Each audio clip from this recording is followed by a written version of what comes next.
नमस्कार दोस्तों, मेरा नाम है राज के वर्मा और आज हम फिर से एक ऐसे टॉपिक पर बात करने वाले हैं जो अभी भी पूरे मार्केट में आग लगा रहा है। सोना चांदी में फिर से भयंकर क्रैश। जी हाँ, जनवरी 2026 का आखिरी हफ्ता इतना डरावना रहा कि कई निवेशकों की नींद उड़ गई।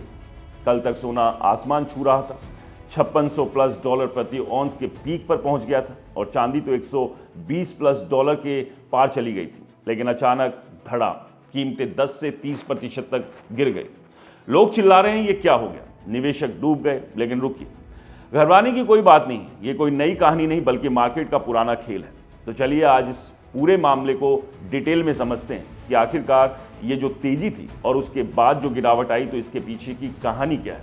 दोस्तों, सबसे पहले बात करते हैं कि आखिर ये क्रैश हुआ क्यों। जनवरी 2026 में कॉमेक्स पर गोल्ड और सिल्वर फ्यूचर्स कॉन्ट्रैक्ट्स की एक्सपायरी हुई। खासकर जनवरी कॉन्ट्रैक्ट GCF 26 28 जनवरी को सेटल हो गया। इससे पहले महीने भर में भयंकर रैली चली थी। गोल्ड ने 5608 डॉलर प्रति ऑन्स का ऑल टाइम हाई बनाया। सिल्वर ने 121.785 डॉलर प्रति ऑन्स तक का। वजह जियोपॉलिटिकल टेंशन, डॉलर की कमजोरी, सेंट्रल बैंक्स की खरीदारी और इंडस्ट्रियल डिमांड, खासकर सिल्वर की, सोलर और AI में। लेकिन एक्सपायरी डे पर बड़े ट्रेडर्स, हेज फंड्स और स्पेकुलेटर्स ने जमकर प्रॉफिट बुकिंग की। भारी सेलिंग प्रेशर पड़ा और 30 जनवरी को गोल्ड 9 से 11% गिरकर 4880 से 4900 डॉलर प्रति ऑन्स के आसपास ट्रेड करने लगा। सिल्वर तो और भी बुरा हाल हुआ, 26 से 31% की गिरावट।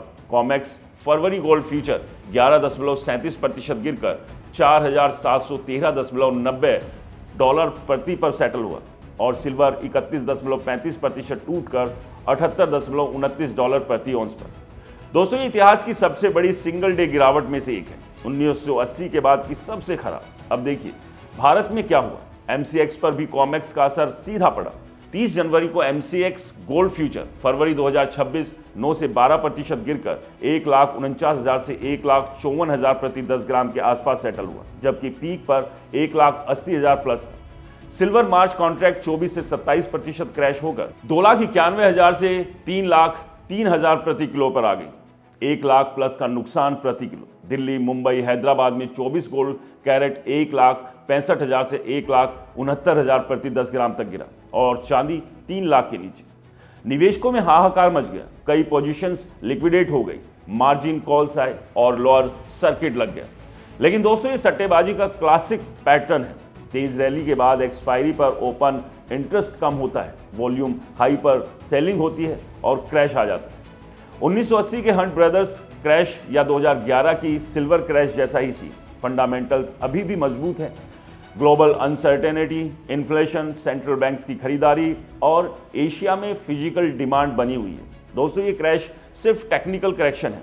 प्रॉफिट लॉकिंग और लेवरेज पोजीशन का अनवाइंडिंग, डॉलर मजबूत हुआ और ट्रंप की फेड चेयर नॉमिनेशन ने भी प्रेशर डाला। लेकिन लॉन्ग टर्म में सोना चांदी सेफ हेवन बने रहेंगे। एक्सपर्ट्स कहते हैं कि 2026 के अंत तक गोल्ड 5,000 से 6,000 डॉलर प्रति औंस तक जा सकता है, अगर जियोपॉलिटिकल टेंशन या डॉलर कमजोर हुआ तो। अब असली सवाल, अगली एक्सपायरी कब आएगी और फिर क्रैश होगा। कॉमेक्स पर फरवरी 2026 गोल्ड कॉन्ट्रैक्ट 25 फरवरी को एक्सपायर होगा। अगर फरवरी में फिर रैली हुई, जैसे कोई नया जियो इशू, ट्रेड वॉर या डॉलर वीक, तो वही कहानी दोहराई जाएगी। ट्रेडर्स प्रॉफिट बुक करेंगे, वॉलेटिलिटी बढ़ेगी और क्रैश आ सकता है। मार्च की एक्सपायरी 27 मार्च को है, वो और बड़ी हो सकती है। MCX ट्रेडर्स ध्यान रखो, कॉमेक्स का असर डायरेक्ट पड़ता है। एक्सपायरी वीक में वॉलेटिलिटी बहुत ज़्यादा होती है। पोजीशन लेते वक्त एक्सपायरी डेट्स चेक करो, स्टॉप लॉस लगाओ और ग्रिड ट्रेडिंग या हेजिंग यूज करो।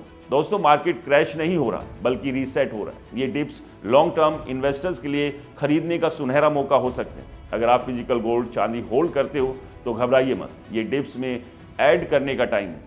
सट्टेबाजों के खेल में फंस मत जाइए, रिसर्च करो, पेशेंस रखो, स्मार्ट तरीके से निवेश करो। अगली एक्सपायरी पर फिर हाहाकार हो सकता है, लेकिन तैयार रहो और डर किस बात का। कमेंट्स में बताइए आप इस क्रैश के बाद क्या प्लान कर रहे हैं, खरीद रहे हैं या वेट कर रहे हैं। यह एक्सप्लेनर पसंद आया हो तो इसे लाइक करें, शेयर करें, हमारे चैनल को सब्सक्राइब और फॉलो करना बिल्कुल ना भूलें। और दोस्तों, आपको बता दें ये वीडियो सिर्फ जानकारी के लिए है, निवेश की सलाह बिल्कुल नहीं, इसलिए जहां भी निवेश करें सोच समझ कर करें, क्योंकि मार्केट में जहां प्रॉफिट दिखता है वहां जोखिम भी है। इसलिए किसी अच्छे फाइनेंशियल एडवाइजर से सलाह लिए बगैर कहीं भी अपनी मेहनत की कमाई इन्वेस्ट ना करें। नमस्कार।